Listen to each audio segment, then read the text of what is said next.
Hello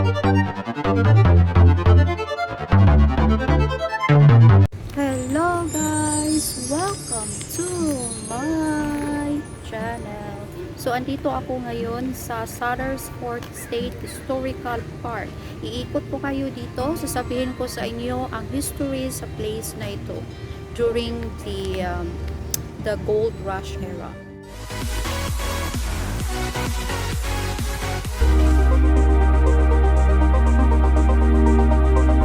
Sutter's Fort was a 19th century agricultural and trade colony in the Mexican Alta California province. The site of the fort was established in 1839 and originally called New Helvetia, New Switzerland, by its builder John Sutter, though construction of the fort proper wouldn't begin until 1841. The pioneer John Sutter arrived from Liestal, Switzerland in the Sacramento area with a land grant from the government of Mexico and with other settlers. In August 1839 he established the trading colony and stockade Sutter's Fort as New Helvetia or New Switzerland. Sutter's Fort was constructed using labor from local Native American tribes. Sutter received 2,000 fruit trees in 1847, which started the agriculture industry in the Sacramento Valley. So andito na ako sa labas sa Sutter'S Fort State Historical Park. So, papasok na ako. Merong $5 entrance fee. Meron na akong guide. Ayan, kung saan ako pupunta. Tapos, ayan. Tsaka, $5 entrance fee. Yung sa likod ko, yung wagon. So, noong unang panahon, kasi syempre wala pang sasakyan, wala pang mga cars. So, yan ang ginagamit nila. So, yung ito, sasakay lang yung tao dyan kapag na-injured or may sakit. Pero sila lahat talaga naglalakad lang. 2,000 miles. Simple lang siya kasi daw kapag nasisira siya, madali lang nilang ayusin habang naglalakbay sila. Siya na wagon. Ang size niya 10 feet long and 4 feet wide. Wala siyang seat, wala siyang brakes, at saka wala siyang spring. Start nila yung journey, puno siya ng 2,000 pounds of food, mga damit, tools, guns, beddings, and few personal possessions. Malayo yung nilalakad nila, kahit bata naglalakad rin. In 1846, more than 1,500 immigrants who started the trek to California, more than in any previous year. Many were inspired by John C. Fremont's book about his expeditions.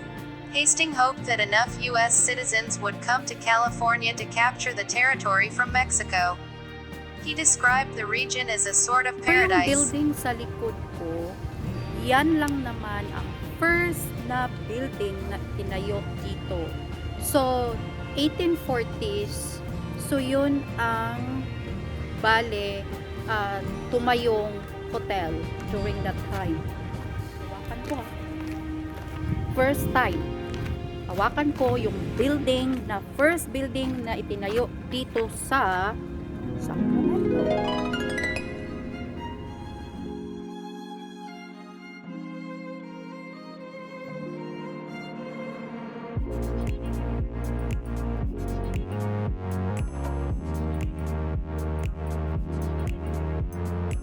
So, gold changed everything.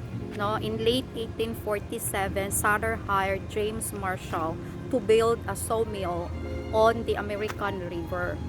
So, 35 miles northeast of the fort. In 1848, when gold was discovered by James W. Marshall at Sutter's Mill in Coloma, located some 50 miles northeast of the fort, a large number of gold seekers came to the area, increasing the population. California Indians lived in this area for thousands of years. Ancestors of Miwok and Nisenan people were here long before Sutter arrived. There was a village on the hill where the fort is now. This was a good place to live. There was food and other resources to support a large native population. The native people of the Central Valley depended on acorns, seeds, salmon, and game for food. They used fire to manage the growth of useful plants, including the grasses they wove into baskets. In the early 1800s, deceased and removal to the missions greatly reduced the number of natives. An outbreak of malaria brought by Hudson Bay trappers in 1833 wiped out as much as 75% of remaining population. Many communities were abandoned. California Indians were still struggling to recover when Sutter arrived in 1839. This may be one reason why local groups were willing to let him build New Helvetia. Perhaps a fortress would protect them from their enemies. California Indians had many reasons for working at the fort. When Sutter first arrived, he said that he wanted a trader. He had beads, cloth, and other items that the local people wanted for themselves and for the trade with other groups. Sutter offered these goods in exchange for labor. Village leaders received extra payments if they brought workers.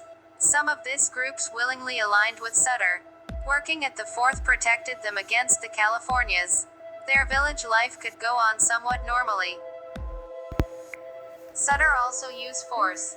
If a village wouldn't cooperate, his militia attacked until the people agreed to work for him. The militia also took prisoners, including children. In Sutter letters and historic accounts, there are indications that Sutter sometimes gave children to other ranches to use as servants. When there wasn't enough voluntarily labor, his militia rounded up people from distant tribes. They were forced to work, and then they were paid and released. Modern California Indians to remain bitter about this part of Sutter's legacy. Sutter's party landed on the bank of the American River in August 1839. The group included 3 Europeans and a Native American boy bought at a trapper's rendezvous in 1838, probably to serve as an interpreter. Most of the colony's first members were native Hawaiians. In the 1800s they were called Kanakas, from Hawaiian word meaning, person. Sutter constructed with the governor of Hawaii to be hire 8 men and 2 women. He agreed to pay them $10 per month and fund their return after 3 years. The Hawaiians built the first shelters for the new colony in the style of their traditional grass houses. Once the first camp was set up, Sutter arranged with local Miwok and Nisenan people to make bricks to build a 3-room adobe. California Indians made each brick in the fort by hand. They used whipsaw and other tools to cut lumber for the woodwork. Some of the Miwok had experience with this building style from their time at Mission San Jose. In 1841, Sutter started to build a wall and fortification. Again, the California Indians maffe the bricks and built Fortress New Helvetia. Sutter's fort wasn't designed to defend against Native Americans. They already lived and worked here. Its real purpose was to show Sutter's power to the Californians. He also wanted to attract immigrants and help them feel safe.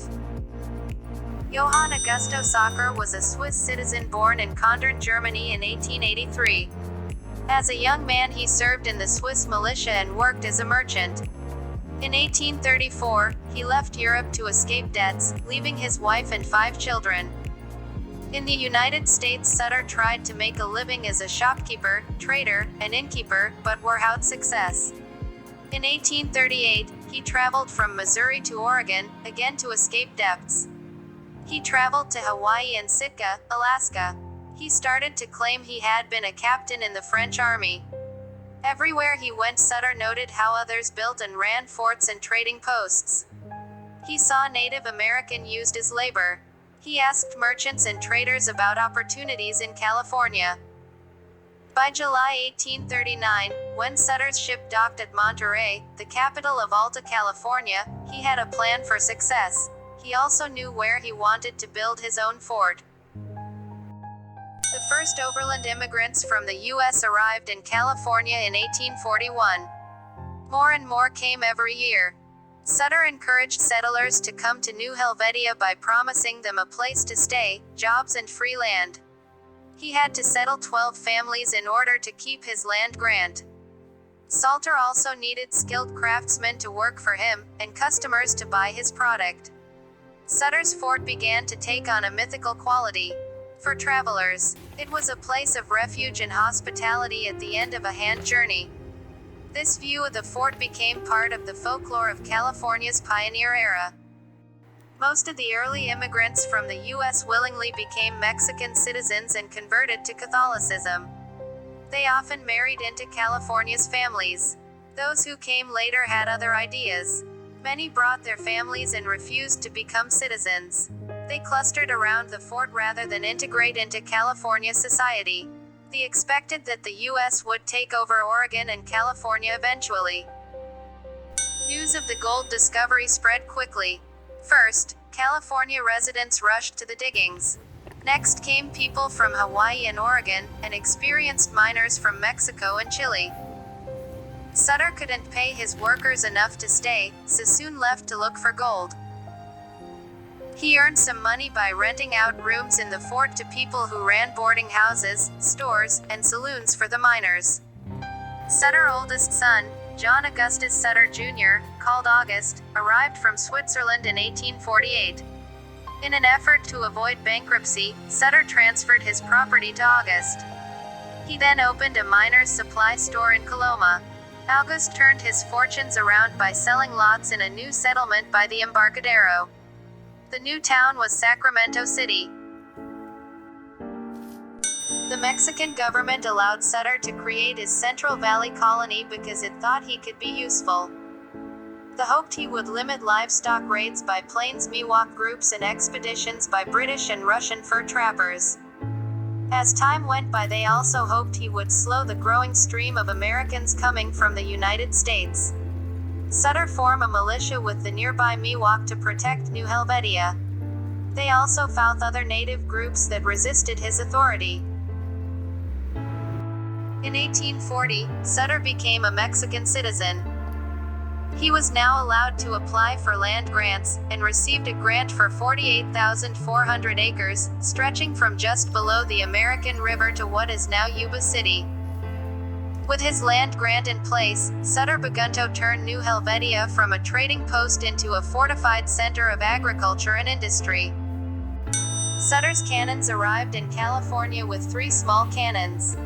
He acquired more weapons when he purchased Fort Ross, and quietly purchased several old cannons from ships. Slowly, the trading post in the valley began to look more threatening than the government ever expected it would be. In 1849, 80,000 immigrants came to California from all over the world. Most of these 49ers passed right by Sutter's fort. By the end of 1849, Sutter's gave up and sold the fort for $7,000. He and the rest of his family moved to his other property, Hawk Farm, near Marysville. The fort lay on the outskirts of Sacramento City and was soon abandoned. People took its adobe bricks to fill in roads and build new houses. In 1862, heavy floods washed away the ruined walls, leaving only the central building. In 1844, California leaders Juan Alvarado and Jose Castro rebelled against the Mexican governor, Manuel Michel Torina. Sutter decided to support the governor, in return for a grant of an additional 22 leagues of land. Assembled an army of 400 foreign residents and north marched to Southern California. Michel Torina was defeated, but Sutter was allowed to return to New Helvetia, deeper in debt and with his military reputation damaged. The large number of U.S. immigrants settling near New Helvetia in 1845 concerned General Castro, so he ordered all non-citizens to leave California. The nervous colony of foreigners were encouraged when Fremont returned to California with a detachment of U.S. soldiers. On June 1846, 33 of these U.S. immigrants seized the town of Sonoma, declared that California was an independent republic and raised a homemade bear flag. The Bear Flag Republic did not last long. The U.S. annexed California on July 7, at the beginning of the war with Mexico. On January 24, 1848, James W. Marshall discovered the shiny nugget in the mill's tailrace. He brought the nugget to John Sutter at the fort, where simple tests proved it to be a gold. News of the discovery caused the 1849 gold rush. The flood of miners overwhelmed Sutter, and he was cheated out of most of his property. As his debts mounted, Sutter transferred title to his remaining holdings to John A. Sutter, Jr. Sutter never regained his empire. He remains a perplexing figure. Sutter was a visionary, swindler, soldier, patriot, debtor, patriarch, victim, friend, yet also enemy, to the California Indians. He died in 1880 in Lititz, Pennsylvania, far from the vibrant community he helped to create. John Sutter Jr. then planned the city of Sacramento, against the wishes of his father, naming the city after the Sacramento River for commercial reasons. He hired topographical engineer William H. Warner to draft the official layout of the city, which included 26 lettered and 31 numbered streets, today's grid from C to Broadway and from Front to Alhambra. However, a bitterness grew between the elder Sutter and his son as Sacramento became an overnight commercial success. Sutter's Fort, mill in the town of Sutterville, all founded by John Sutter Sr., would eventually fail. Yung mga weapons dito, hindi nagamit nila noon. So, hindi nila nagamit. Kung maiiyak habang nandito ako kasi parang na-feel ko yung ano yung buhay nila noon during that time. Parang nafe-feel ko kung yung hirap nila sa paglalakbay para lang makarating dito, para lang makakuha ng gold, para aasenso, you know. So, para akong maiiyak kasi hindi ko akalain na makakapunta ako dito. So, mapuntahan ko ang lugar na to. Siguro sa ibang tao sabihin nila na ano naman yan, parang hindi naman yan masyadong importante, pero para sa akin napaka-importante sa akin na nakapunta ako sa lugar na to kasi hindi lahat ng tao may chance na makakapunta dito, malaman yung history dito in person na